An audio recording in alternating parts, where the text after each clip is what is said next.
Hi friends, welcome back to my channel. So మనమైతే RRB ఎన్టీపీసీకి 15 days time table వేసుకుంటున్నాం కదండి. So daily targets RRB NTPC under graduate వాళ్ళకండి 15 days time table అనేది వేసుకుంటున్నాం.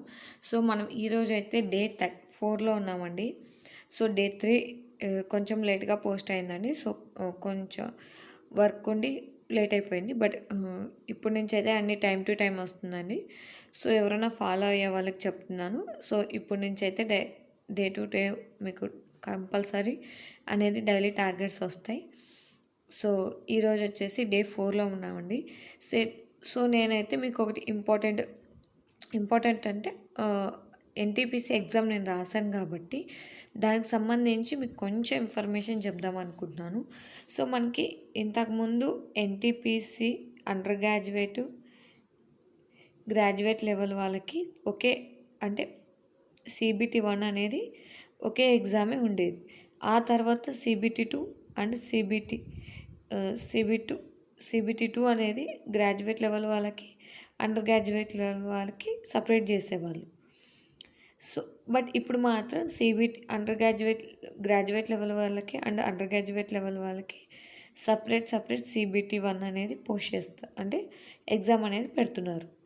So దీని ప్రకారం మనకి ఎన్టీపీసీ గ్రాడ్యుయేట్ లెవెల్ వాళ్ళకి అండ్ అండర్ గ్రాడ్యుయేట్ లెవెల్ వాళ్ళకి సేమ్ లెవెల్ ఆఫ్ ఎగ్జామ్ ఉండవచ్చు, సేమ్ లెవెలే ఉండొచ్చు. కొంచెం ఏమన్నా ఉంటే మాత్రం కొంచెం లెవెల్ అనేది అండర్ గ్రాడ్యుయేట్ వాళ్ళకి తక్కువ ఉండొచ్చు. సో దాని ప్రకారం మన ఫర్ సపోజ్ గ్రాడ్యుయేట్ లెవెల్ వాళ్ళకి ఎలా ఉంటే అలాగే ఉందనుకోండి.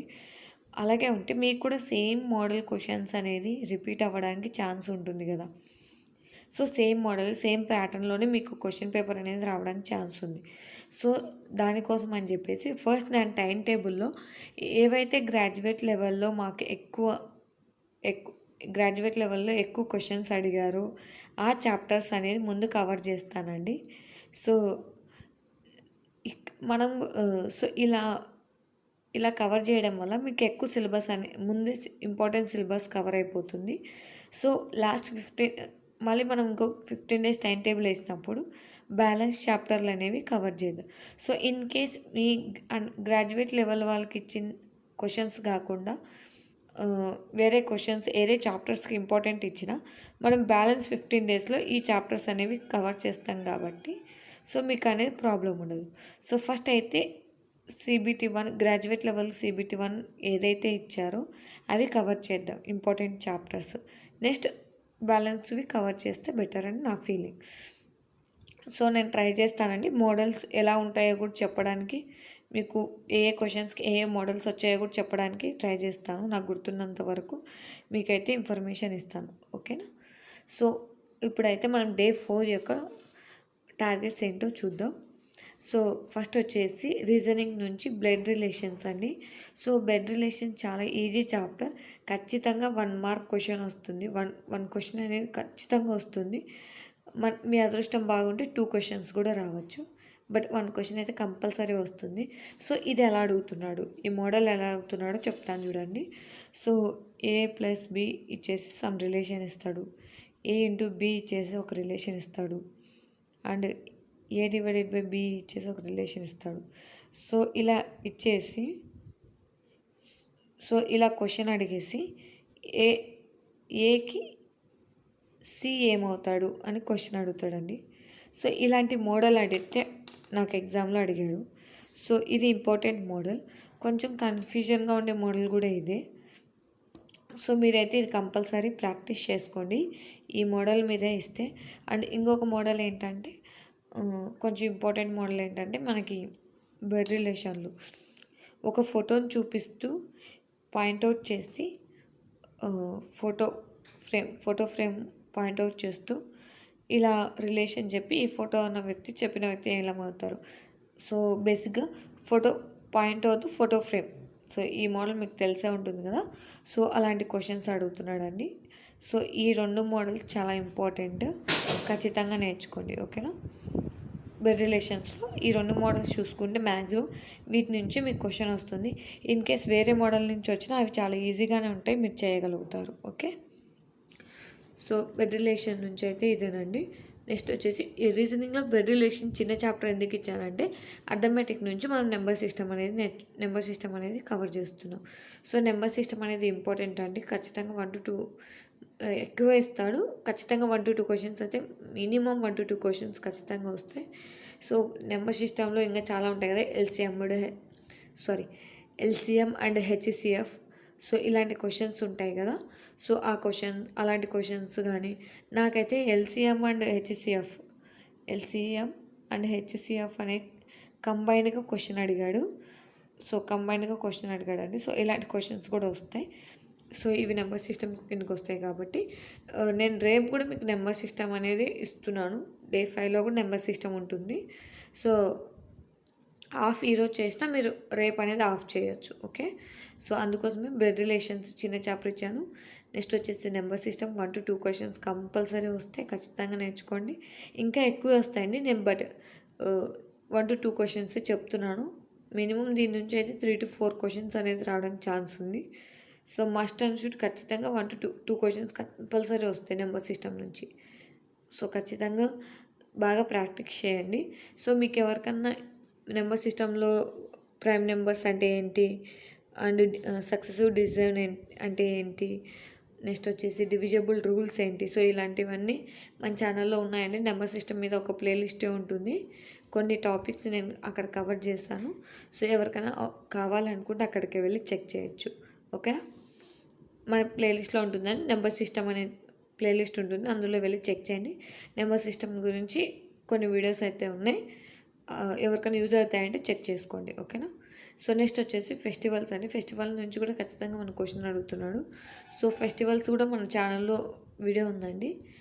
నాకు తెలిసి 2 వీడియోస్ ఉన్నాయనుకుంటా. సో ఒకసారి చెక్ చేసుకోండి. కరెంట్ అఫైర్స్లో ఉంటాయి. ఓకేనా. సో ఇవి మ్యాక్సిమం మీరు కరెంట్ అఫైర్స్ రిలేటెడ్ చూసుకుంటే బెటర్. అండ్ స్ట్రాటజిక్ జీకే పరంగా కూడా అడగడానికి ఛాన్స్ ఉందండి ఫెస్టివల్స్. సో కొన్ని ఇంపార్టెంట్ ఫెస్టివల్స్ ఉంటాయి కదా, లైక్ ఏపీకి బ్రహ్మోత్సవాలు, తెలంగాణకి బతుకమ్మ అండ్ బోనాలు, సో ఇలాంటివి ఉంటాయి కదా. సో అవి ఇంపార్టెంట్ అండి. నేను మెన్షన్ చేశాను. సో వీటితో పాటు ఏంటంటే న్యూ ఇయర్స్ మనకి న్యూ ఇయర్స్ ఉంటాయి కదా. న్యూ ఇయర్స్ని ఏ ప్లేస్లో ఏమని పిలుస్తారు. ఓకే. సో తమిళనాడులో ఓణం అంటారు, ఇంకెక్కడో గుడి పడవ అని ఏదో అంటారు. సో ఇలాంటి నేమ్స్ కూడా ఇంపార్టెంట్ అండి. ఫెస్టివల్ మెయిన్లీ న్యూ ఇయర్ గురించి. సో ఏ స్టేట్లో ఏమంటారు అనేది. సో దీని గురించి మీకు సపరేట్ వీడియో కావాలంటే కామెంట్ చేయండి, ఖచ్చితంగా చేస్తాను. ఓకేనా. న్యూ ఇయర్స్ గురించి మాత్రమే సపరేట్ వీడియో చేస్తానండి. మీకు కావాలంటే కామెంట్ చేయండి. ఫెస్టివల్స్ వీడియో అయితే ఆల్రెడీ మన ఛానల్లో టూ ఉంటాయండి, ఒకసారి చెక్ చేయండి. ఓకేనా. నెక్స్ట్ వచ్చేసి కరెంట్ అఫైర్స్ అండి. కరెంట్ అఫైర్స్ 5 టాపిక్స్ తీసుకొని చదవాలి. ఇది మనం డైలీ చేస్తుంది కదా, డే 1 నుంచి టార్గెట్స్లో చేస్తున్నాం. సో నా ఛానల్ ఎవరైనా ముందు నుంచి ఫాలో అవుతుంటే వాళ్ళకి ముందు నుంచి తెలిసే ఉంటుందండి. సో మనం డైలీ ఒక 5 టాపిక్స్ కరెంట్ అఫైర్స్ అనేది ప్రిపేర్ అవుతాం. సో ఎవరికైనా ఇంపార్టెంట్ టాపిక్స్ ఏంటి అనే దాని గురించి డౌట్ ఉంటే మన ఛానల్లో ఆల్రెడీ వీడియోస్ ఉన్నాయి, అవి చెక్ చేయండి. అండ్ ఇప్పుడు ఈ రీసెంట్గా ఏమన్నా జరిగాయి అనే దాని గురించి నేను కరెంట్ అఫైర్స్ కూడా నేను కొన్ని టాపిక్స్ చేస్తానండి. ఓకేనా. వితిన్ 2-3 డేస్లో టాపిక్స్ చెప్తాను, వాటి గురించి ఒక సపరేట్ వీడియో చేస్తాను. ఓకేనా. సో నెక్స్ట్ వచ్చేసి పాలిటీ అండి. పాలిటీలో మనకి ఆర్టికల్స్ 3 డేస్ చేశాం కదా, 3 డేస్ ఆర్టికల్స్ 3 డేస్ ఇచ్చేసాం. సో కంప్లీట్ అయ్యాయి అనుకుంటున్నాను మీకు. నెక్స్ట్ వచ్చేసి డ్యూటీస్ అండి. ఫండమెంటల్ డ్యూటీస్ ఉంటాయి కదా. సో ఫండమెంటల్ డ్యూటీస్ నెక్స్ట్ చదవండి. ఫండమెంటల్ డ్యూటీస్ ఈజీగానే ఉంటాయి. సో మనకి articles, rights and fundamental duties నుంచి క్వశ్చన్స్ 1-2 క్వశ్చన్స్ వచ్చే ఛాన్స్ ఉందండి. అందుకే ఫస్ట్ ఇవి ప్రిపేర్ అవ్వండి. సో నెక్స్ట్ వచ్చేసి బ్యాలెన్స్ అవి ప్రిపేర్ అవ్వచ్చు. ఓకే. పాలిటీ కూడా కవర్ చేసిన తర్వాత 1 మార్క్ టెస్ట్ ఇవ్వండి అండ్ దాని అనాలిసిస్ కూడా చేయండి. ఓకేనా. సో 1 మార్క్ టెస్ట్ ఇవ్వాలి అండ్ దాని అనాలిసిస్ కూడా చేయాలి. ఇన్ కేస్ మీ దగ్గర టాపిక్ వైజ్ కనుక టెస్ట్స్ కనుక ఉంటే, టాపిక్ వైజ్ సెట్స్ కనుక ఉంటే, టెస్ట్ సెట్స్ కనుక ఉంటే, సో ఇక్కడ మీరు కవర్ చేసిన topic wise sections test exam అనేది రాసేయండి. ఓకేనా. టాపిక్ వైజ్ ఎగ్జామ్ రాసేయండి, ఇంకా యూజ్ అవుతుంది మీకు. సో, ఎవరి దగ్గర అలా గనక లేకపోతే ఓవరాల్‌గా ఎగ్జామ్ అనేది రాయొచ్చు. లేదంటే మీకు టాపిక్ వైస్‌గా గనక ఎగ్జామ్ ఏదైనా యాప్ పర్చేజ్ చేసినా, ఎగ్జామ్స్ తీసుకున్నా మీకు టాపిక్ వైస్‌గా రాయండి. యూజ్ అవుతుంది. లేదంటే మీకు ఓవరాల్‌గా ఒక ఎగ్జామ్ రాయండి. 1 మార్క్ టెస్ట్ అనేది కంపల్సరీ. సో, ఖచ్చితంగా ఎగ్జామ్ అనేది రాయండి. దీనివల్ల మీకు టైమ్ మేనేజ్‌మెంట్ పెరుగుతుంది. అండ్ రాంగ్స్ తగ్గుతాయి. అండ్ అక్యురసీ పెరుగుతుంది. టైమ్ మేనేజ్‌మెంట్ అండి చాలా అవసరం అండి. సో, మీరు ఎన్ని మార్క్ టెస్టులు రాస్తే మీకు టైమ్ మేనేజ్‌మెంట్ అంత ఎక్కువ అవుతుంది. ఓకేనా? సో, మార్క్ టెస్ట్ ఎలా అటెంప్ట్ చేయాలి అనే గనక ఎవరికైనా డౌట్ ఉంటే వీడియో కావాలంటే కామెంట్ చేయండి. ఖచ్చితంగా మార్క్ టెస్ట్ ఎలా అటెంప్ట్ చేయాలో చెప్తాను. ఓకేనా? సో, ఇవైతే డే 4లో ఉన్న టార్గెట్స్ అండి. సో, ఫస్ట్ మళ్ళీ ఒకసారి చూద్దాం. Blood relations, number system, festivals, any 5 topics, current affairs, polity నుంచి important fundamental duties, mark test and దాని అనాలిసిస్. ఓకేనా? సో, ఇదేనండి డే 4లో యొక్క టార్గెట్స్. సో, ఇన్నిన్ని ఇస్తున్నామంటే మనకి ఎగ్జామ్ తొందరగానే ఉంది కాబట్టి అండ్ ఆల్రెడీ మీరు చదివేసి ఉంటారు. ఇది రివిజన్ లెక్క. మీరు రివిజన్ చేస్తూ మార్క్ టెస్ట్ అనేది రాయాలి. ఓకేనా? సో, డే 4 యొక్క టార్గెట్స్ అయితే ఇవేనండి. ఈ వీడియో మీకు నచ్చినట్లయితే లైక్ చేయండి. మీ ఫ్రెండ్స్‌తో షేర్ చేయండి. అలాగే మీకేమైనా డౌట్స్ ఉంటే నాకు కామెంట్ చేయండి. Thank you for watching. అందరికీ ఆల్ ది బెస్ట్.